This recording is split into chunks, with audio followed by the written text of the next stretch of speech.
नमन करता हूं। मान्यवर साहब श्री कांशीराम जी के विचारों को देश के कोने कोने तक पहुंचाने का काम उनकी एकमात्र उत्तराधिकारी और बीएसपी की राष्ट्रीय अध्यक्ष आदरणीय बहन कुमारी मायावती जी ने किया है।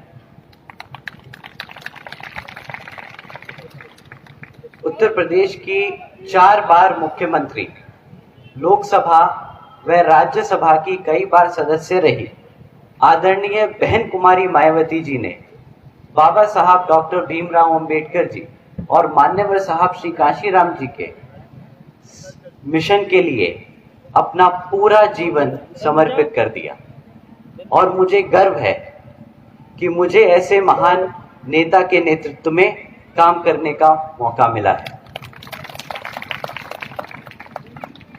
आदरणीय बहन कुमारी मायावती जी का मैं हार्दिक अभिनंदन व आभार व्यक्त करता हूं। आज उत्तराखंड राज्य के कार्यकर्ता सम्मेलन में मेरे साथ मंच पर उपस्थित बीएसपी के राष्ट्रीय उपाध्यक्ष माननीय श्री आनंद कुमार जी, बीएसपी के राष्ट्रीय कोऑर्डिनेटर व राज्यसभा सांसद माननीय श्री रामजी गौतम जी, उत्तराखंड प्रदेश प्रभारी व पूर्व एमएलसी डॉक्टर मेघराज जी, श्री शमसुद्दीन रायन जी, श्री नरेश गौतम जी, श्री नंद गोपाल जी और प्रदेश अध्यक्ष श्री शीशपाल सिंह जी, यहाँ बहुजन समाज पार्टी प्रदेश कमेटी के सभी सदस्यगण, जिला कमेटी, विधानसभा कमेटी, सेक्टर और बूथ के सभी कार्यकर्ता, बीवीएफ के जवान, जाबाज सिपाहियों और दूर दराज से आए हुए बहुजन समाज पार्टी के समर्थकों का मैं तहे दिल से स्वागत व अभिनंदन करता हूं। साथियों, मैं आपके उत्तराखंड प्रदेश में आप लोगों के बीच में पार्टी के बारे में कुछ बातें समझाने आया हूं। जैसा कि आप लोगों को मालूम है कि बाबा साहब डॉक्टर भीमराव अंबेडकर जी के बनाए हुए संविधान ने और मान्यवर साहब श्री कांशीराम जी के आंदोलनों ने और आदरणीय बहन कुमारी मायावती जी के संघर्षों ने हमें वो आज ताकत दी है कि आज हमारी आवाज दबाना मुश्किल ही नहीं, नामुमकिन है। पर क्यों, मैं आज सवाल पूछना चाहूंगा, पर क्यों आज भी पुलिस थानों में हमारे लोगों की सुनवाई नहीं होती और क्यों आज भी हर कदम पर हमारे लोगों के साथ भेदभाव होता है और क्यों आज भी आए दिन देश के किसी न किसी कोने से हमारी बहन बेटियों के ऊपर हुए अत्याचारों की खबरें आती रहती हैं और क्यों आज भी दलितों व अन्य पिछड़े वर्गों के लोगों को सरकारी नौकरियों में आरक्षण पूरी तरीके से नहीं मिल पा रहा है। ये सवाल कुछ ऐसे हैं जिनका हमें जवाब अपने आप से देना पड़ेगा। तो अब मैं आप लोगों को बताना चाहूंगा ये सब सवालों के जवाब कैसे मिलेंगे। सबसे पहले पार्टी के संगठन को हर स्तर पर मजबूत करेंगे हम। बहुजन समाज के साथ साथ अपर कास्ट के समाज के लोगों को जोड़कर पार्टी का जनाधार बढ़ाएंगे और हर स्तर के संगठन पर बहन जी के निर्देश अनुसार चलकर 50% युवा वर्ग को संगठन में हम रखेंगे।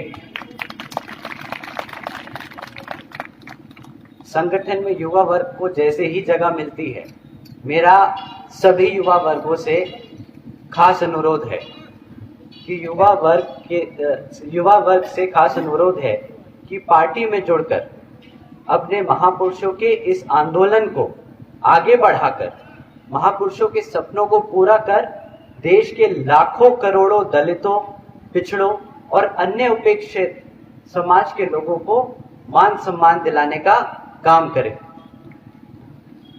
मैं फिर से आप लोगों को कहना चाहूंगा कि ये लड़ाई हमारे मान की है, ये लड़ाई हमारे सम्मान की है, ये लड़ाई हमारे अधिकारों की है और अगर आप लोगों को सम्मान चाहिए तो आपको शासक बनना पड़ेगा,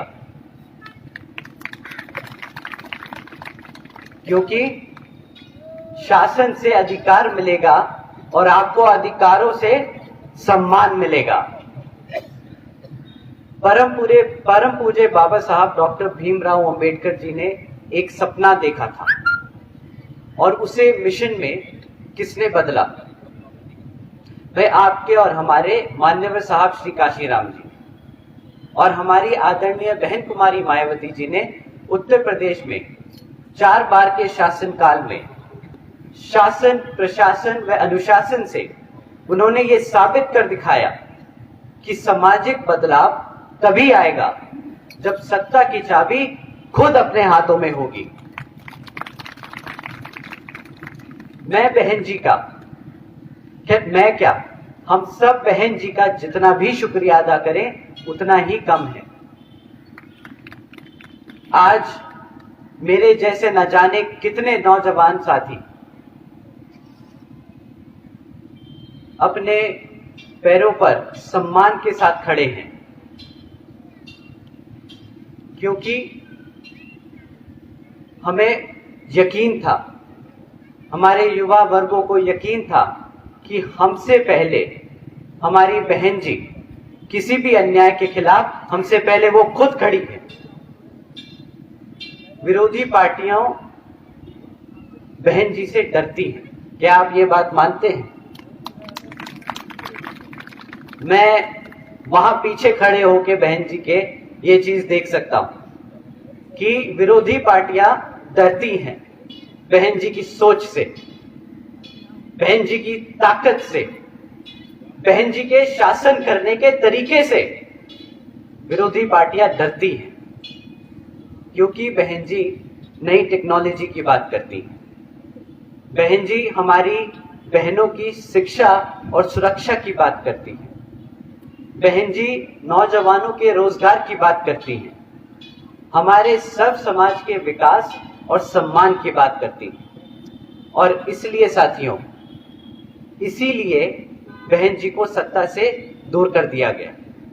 ये साजिश थी, क्योंकि विरोधी पार्टियां जानती थी कि अगर बहन जी सत्ता में रही तो फिर वो भेदभाव की राजनीति जड़ से उखाड़ के खत्म कर देंगी।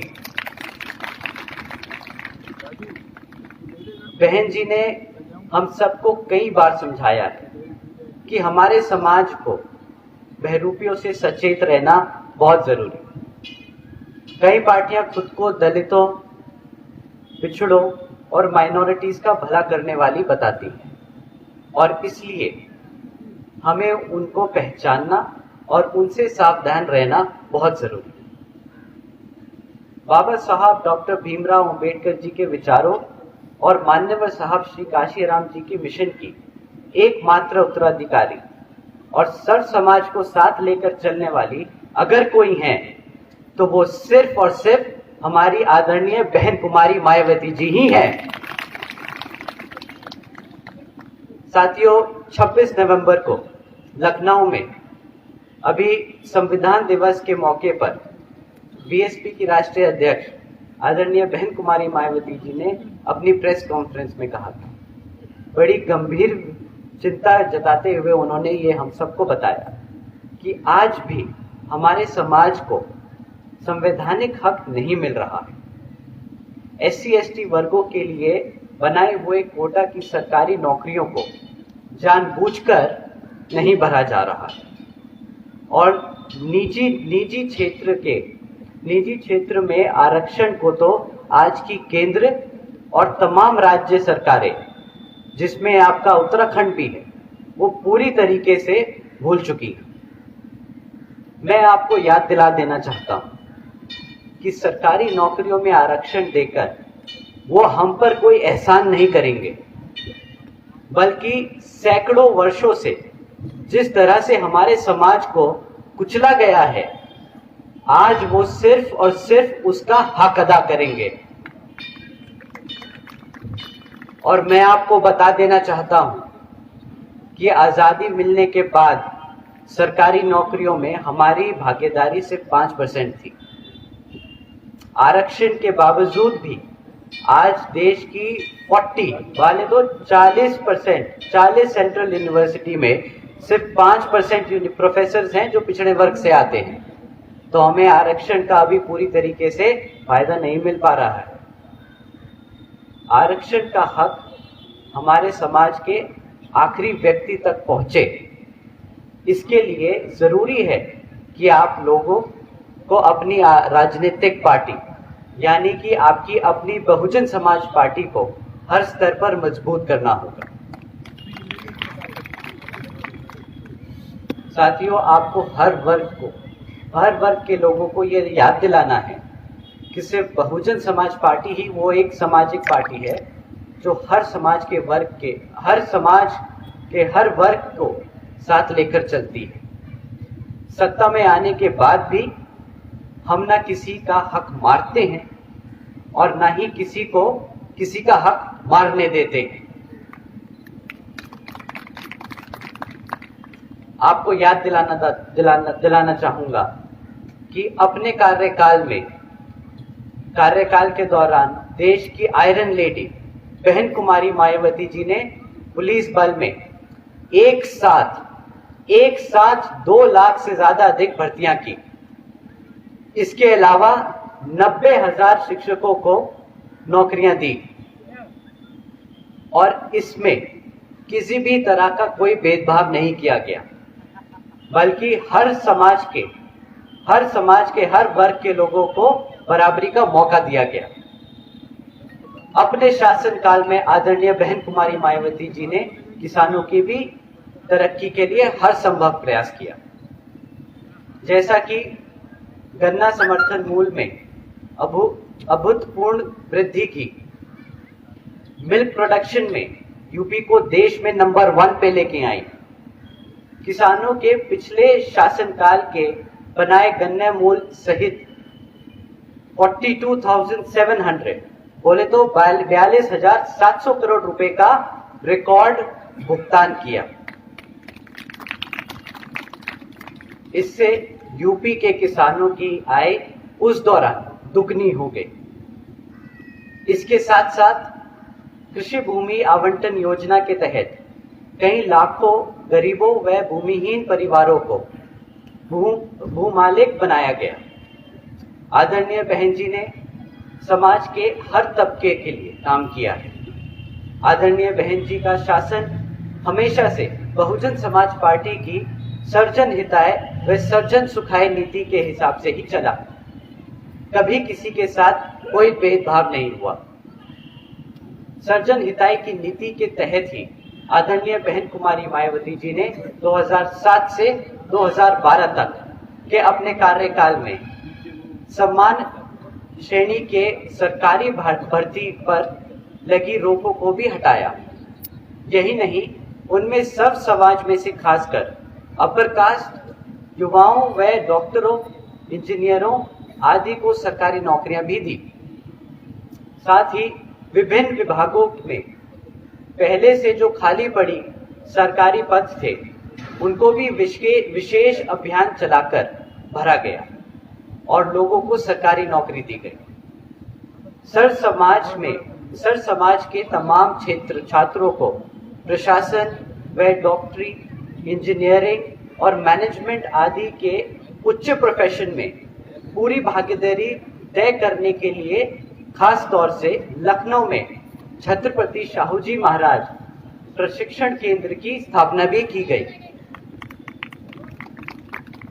इसलिए जिस तरह से 2007 में उत्तर प्रदेश में पूर्ण बहुमत वाली बीएसपी की सरकार में हमने बहन जी का शासन, प्रशासन व अनुशासन देखा है, जिसमें हमारे युवाओं को रोजगार मिला, हमारे महिलाओं को सुरक्षा और बुजुर्गों को सम्मान मिला, वैसा ही शासन हमें यहां आपके उत्तराखंड में भी लाना है।